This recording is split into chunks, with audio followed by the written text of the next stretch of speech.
for What's Hot. That's when we're talking about the stories that have everybody talking. We're joined today by Klein of Boelter+Lincoln, plus Jeff Wagner is back.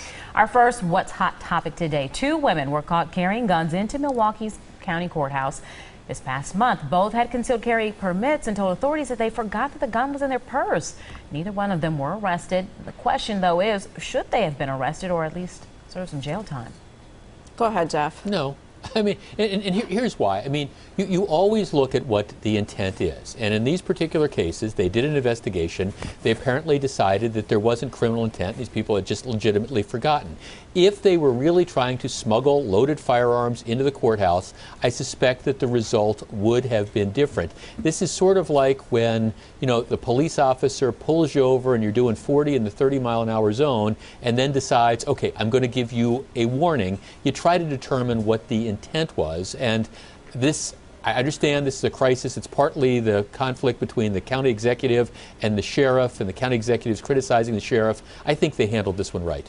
I don't know that they necessarily should have been put in jail, but maybe ticketed. I understand they are legal and have conceal and carries, but, and correct me if I'm wrong, aren't there bans on bringing weapons into city government buildings anyways, way before conceal and carry came into place? So, well, sure. I mean, there's no question that they violated the law. Right. There's no question about it. But at the same time, but that's at the discretion of the officer. Right. That's my only point. If they thought these people were trying to smuggle guns in for nefarious purposes, they would have been hauled off in handcuffs to jail. I mean, remember we had the story not that long ago about the woman who left the gun in the restroom at the church, and you know they ended up deciding, okay, she didn't mean to do anything, and so they just let it go. But aren't rules rules, and they should be enforced for everyone? I mean, they're designed to keep people safe. Sure, their intent was, you know, a mistake. They had no other intent, but still, the safety could have been compromised. I don't know, Katie. I don't want to be sitting next to you next time you get pulled over going 5 miles an hour over the limit and speed limit. I obey the speed limit at all times. I'm sure you do. Now, Katie, you did the story yesterday, and it was clear that if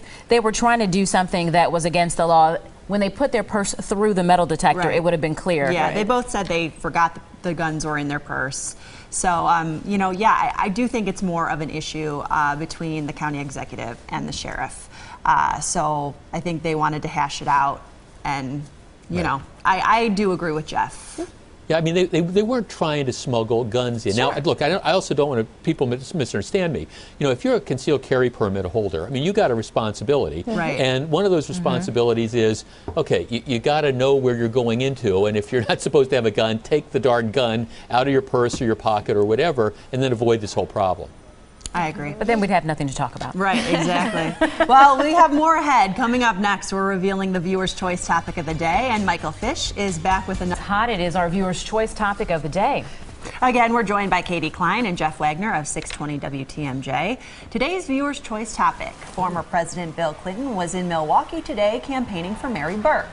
She is in a tight race with Governor Scott Walker. So do you think the former president will be a significant help in Burke's campaign? What do you guys think? Well, I definitely don't think it was a bad thing. I think during his time in office, regardless of what he may have done, he was pretty well liked, and he has a fairly strong reputation since leaving office. So I think, you know, out of all of the possibilities out there, having the Clinton-Obama factor is going to do some good for her campaign. Well, I guess the question was significant help. The answer is significant help, no. I mean, here, I think he has more chance of helping her than when the president, who is extremely unpopular, comes to town next week. Here's the key. This is all about turnout. Now, they had a few hundred people that were down at the Hyatt. If there were people who weren't going to vote, who after this event all of a sudden decided they were going to run down to City Hall and cast votes, then it helps. If this was... I tend to think this was more about just trying to fire up the base. And if it's about firing up the base, that's fine. Candidly, Governor Walker's bringing in Chris Christie in a week. I'm not sure any of these things really make that much difference. This is all about voter turnout. Who can get their voters to the polls? But it makes the candidate feel good when they see these people drawing in to see these big names, whether or not, as you said, it will result in votes come November 4th. I think those people who are undecided will be decided by the time they get to the poll. Well, I'd like to think so, but I think anytime you can get a nice little shot of adrenaline, it helps even in the short term, you know. But really what they should be paying attention to is how is this resonating online, especially with younger voters, because without a doubt the younger voters are going to definitely help to sway this this election one way or the other. See, one of the things I'm going to be interested to see is, first of all, how many what the turnout is. This is not going to be presidential year turnout, but how close to it will be. Will there be a youth quake? Will younger voters really turn out to vote? And candidly, I'm kind of intrigued. Are there really undecided voters who are going to vote? I mean, there might be people who are undecided. Will they actually go out and vote, though? That's the question. We'll see. We shall. And let's go to our lightning round now. The shops at Grand Avenue sold for $16.5 million at an auction last night. The winning bidder is still unknown, or the plans, what they plan to do with this mall is still unknown, but many people are already giving their ideas of what should be done to get this mall back on track. What do you guys think should be done? I'm a bit nostalgic. I like the whole shopping idea. I think there definitely needs to be a huge revitalization. I mean, shopping thrives in downtown Chicago, Manhattan, LA, things like that. And I think that's what we really need in this town. But I definitely acknowledge that what's happening thus far is not working. I mean, I remember when Grand Avenue was built, and I remember those first few years where it was this huge, you had the giant food court, you had all the stores. I think, with the exception of some of the bigger cities, in general, downtown shopping malls are in huge decline.